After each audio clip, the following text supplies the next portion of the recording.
Bismillahirrahmanirrahim. Assalamualaikum warahmatullahi wabarakatuh. Jumpa lagi di channel YouTube Rivanesta. Masih di sudut edukasi, belajar mudah dan menyenangkan. Bagaimana kabar adik-adik sekalian hari ini? Semoga selalu dalam keadaan sehat ya, sehingga kita bisa belajar bersama untuk membahas soal-soal dari buku penilaian Bu Pena untuk SD atau MI kelas 5 ya. Pada kesempatan kali ini kita akan membahas soal dari Bu Pena jilid 5B tema 4, sehat itu penting. Dan yang akan kita bahas yaitu di soal latihan soal subtema 1 ya, latihan soal subtema 1. Jadi di setiap akhir subtema itu dalam buku Bu Pena ini ada latihan soalnya ya. Nah, yang terdiri dari 5 muatan pelajaran IPA, IPS, SBDP, PKN, dan juga bahasa Indonesia. Oke, langsung saja kita mulai pembahasan untuk muatan pelajaran IPA ya, KD 3.4. Nomor 1, bagian jantung yang menerima darah kaya O2 atau oksigen dari paru-paru adalah, jawabannya ini nomor 1 adalah C ya, serambi kiri. Kemudian nomor 2, sebutkan 3 ruang yang terdapat pada jantung amfibi. Nah, di sini sudah saya coba tuliskan ya untuk soal nomor 2 ya, jadi ini ya, tadi untuk yang nomor 1 jawabannya adalah C, kemudian nomor 2 ya. Jadi 3 ruang yang terdapat pada jantung amfibi itu 2 serambi dan 1 bilik ya. Ruangannya terdiri dari 2 serambi dan 1 bilik. Oke, kita lanjutkan ke soal nomor 3. Apa manfaat menjaga kesehatan sistem peredaran darah ya? Manfaat menjaga kesehatan sistem peredaran darah ini juga sudah saya tuliskan ya. Jadi nomor 1 kita akan selalu sehat ya. Kemudian yang kedua, bebas dari penyakit jantung dan stroke. Dan yang ketiga adalah paru-paru akan lebih sehat. Kemudian kita ke soal nomor 4. Gambarkan bagan perbedaan peredaran darah besar dan peredaran darah kecil. Nah, di sini untuk bagan peredaran darah besar ya, dimulai dari bilik kiri kemudian menuju ke aorta, selanjutnya ke kapiler seluruh tubuh, vena atas dan bawah, dan yang terakhir adalah serambi kanan. Kemudian yang membedakan dengan peredaran darah kecil, di sini untuk peredaran darah kecil dimulai dari bilik kanan menuju ke arteri paru-paru, kemudian ke paru-paru, selanjutnya ke vena paru-paru, dan terakhir adalah serambi kiri. Nah, ini adalah bagan perbedaan antara peredaran darah besar dan peredaran darah kecil. Lanjut ke soal nomor 5, perhatikan kedua gambar berikut. Ini ada gambar belalang dan ikan ya. Jelaskan perbedaan sistem peredaran darah dari kedua hewan tersebut ya. Kita mulai dari belalang ya. Belalang itu sistem peredaran darahnya adalah peredaran darah terbuka, yaitu darah tidak selalu berada dalam pembuluh darah dan tekanan aliran darahnya lebih lambat. Sedangkan pada ikan, sistem peredaran darahnya adalah sistem peredaran darah tertutup, yaitu darah selalu berada di dalam pembuluh darah dan tekanan alirannya atau tekanan aliran darahnya itu lebih cepat. Itu perbedaan sistem peredaran darah pada ikan dan belalang. Kita lanjut ke muatan pelajaran berikutnya adalah bahasa Indonesia KD 3.6. Berikut ini yang merupakan ciri-ciri pantun adalah, nah, sajak ABBA salah ya, harusnya sajaknya ABAB. Oke, langsung saja untuk yang nomor 1 jawabannya adalah yang D. Setiap baris terdiri dari 8 sampai 12 suku kata ya. Jadi untuk pantun itu ciri-cirinya sajak ABAB, baris 1 2 sampiran, baris 3 4 adalah isi ya. Kemudian setiap barisnya terdiri dari 8 sampai 12 suku kata. Oke, jawaban nomor 1 adalah yang D. Lanjut ke nomor 2, jenis pantun berdasarkan usia antara lain. Nah, pantun berdasarkan usia di sini ada pantun anak-anak, kemudian pantun orang muda, dan juga pantun orang tua. Lanjut ke soal nomor 3. Pantun yang berisi hal-hal lucu dan menarik disebut pantun jenaka ya. Di sini udah saya tuliskan pantun jenaka. Nomor 4, jelaskan ciri-ciri pantun anak-anak. Nah, untuk ciri-ciri pantun anak-anak ini biasanya berisi tentang pengalaman masa kanak-kanak atau masa anak-anak ya, yang riang dan suka bermain. Lanjut ke nomor 5, buatlah sebuah pantun nasihat tentang kesehatan. Nah, di sini ya, kalian bisa membuat pantun sendiri ya. Yang penting harus satu bait itu ada 4 baris, baris 1, 2, sampiran 3, 4 isi, kemudian jumlah suku katanya itu 8 sampai 12 tiap barisnya ya. Oke, ini saya berikan contoh ya, karena diminta temanya tentang kesehatan ya tadi ya, pantun nasihat tentang kesehatan. Beli pisang 1 tandan, dimakan adik, tinggallah 1. Ayo kawan gerakkan badan, supaya badan sehat selalu. Nah, ini adalah contoh pantun ya, pantun nasihat ya, tentang kesehatan. Oke, untuk muatan pelajaran bahasa Indonesia sudah, kita lanjutkan ke muatan pelajaran SBDP. Lagu bertangga nada mayor dinyanyikan secara riang.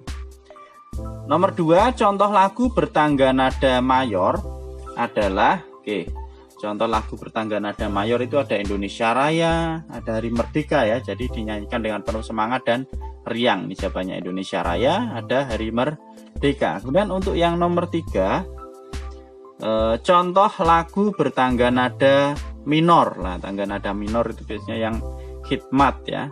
Ini ada lagu Syukur, kemudian Gugur Bunga.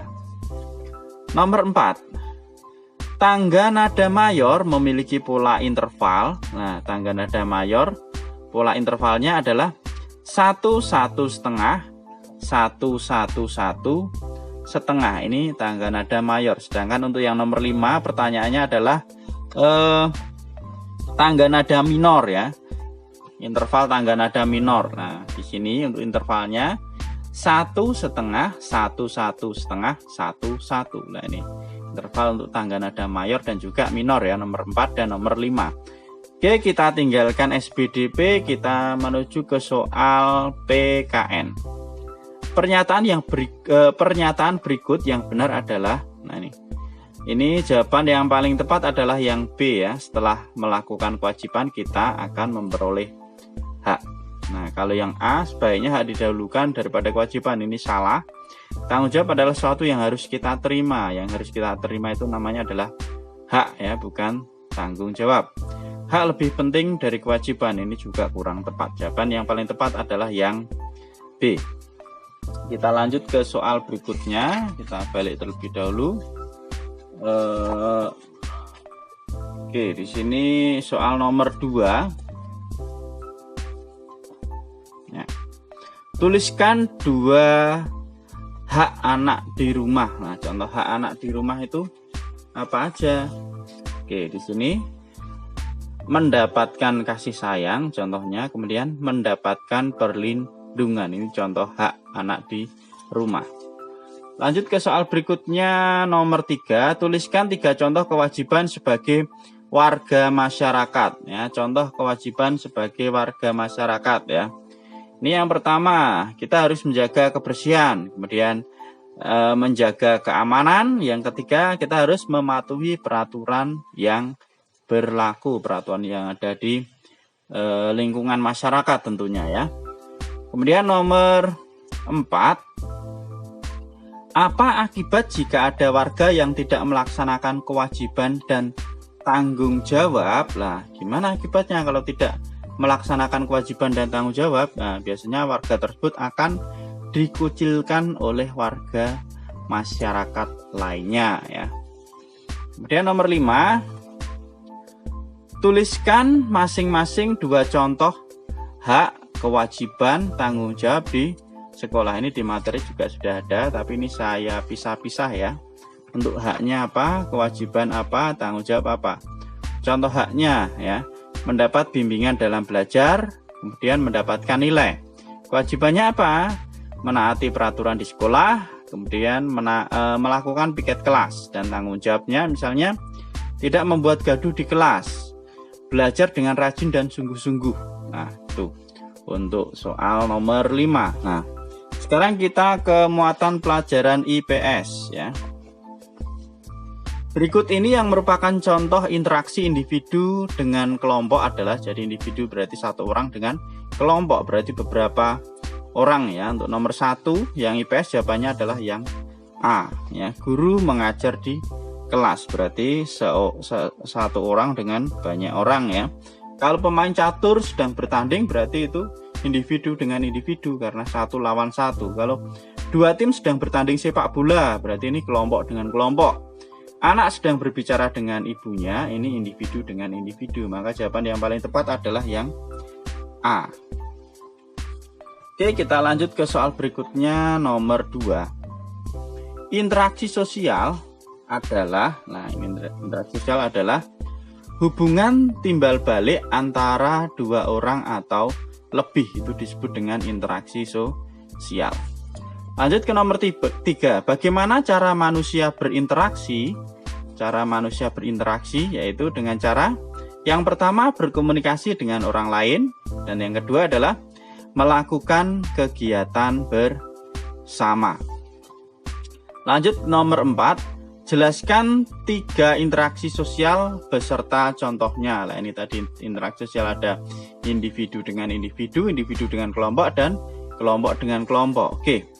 Antara individu yang pertama atau individu dengan individu. Contohnya seorang anak berbicara dengan ibunya tadi ya. Di pilihan ganda juga sudah ada. Kemudian individu dengan kelompok. Contohnya guru mengajar siswa atau murid-murid di kelas. Kemudian kelompok dan kelompok misalnya saat pertandingan sepak bola ya antara 2 tim, itu berarti tim A dan tim B itu terdiri dari banyak orang atau beberapa orang, berarti itu kelompok dengan kelompok. Oke, kita lanjut ke soal nomor 5, soal terakhir ya berarti ya. Tuliskan 8 contoh interaksi sosial di lingkungan masyarakat. Ini di materi juga ada, bisa dilihat, tapi di sini sudah saya tuliskan juga ya untuk yang nomor 5. Oke, di sini yang pertama kerja bakti, yang kedua ronda malam, yang ketiga adalah musyawarah menyelesaikan masalah di lingkungan, yang keempat saling menghargai dan menghormati sesama, yang kelima tidak mengganggu orang lain yang sedang beribadah, yang keenam menjunjung tinggi toleransi antar umat beragama, yang ketujuh tolong menolong dengan warga sekitar, dan yang kedelapan adalah mengadakan perlombaan yang dapat meningkatkan kebersamaan. Oke, demikian tadi untuk penjelasan soal latihan ya, soal latihan atau latihan soal tema 4 subtema 1 ya. Untuk pembahasan soal berikutnya tetap ikuti terus di channel Rivanista. Terima kasih sudah meluangkan waktu untuk belajar bersama. Mohon maaf apabila ada kekurangan dalam pembahasan soal, silahkan bisa dituliskan di kolom komentar ya, pertanyaan ataupun sarannya.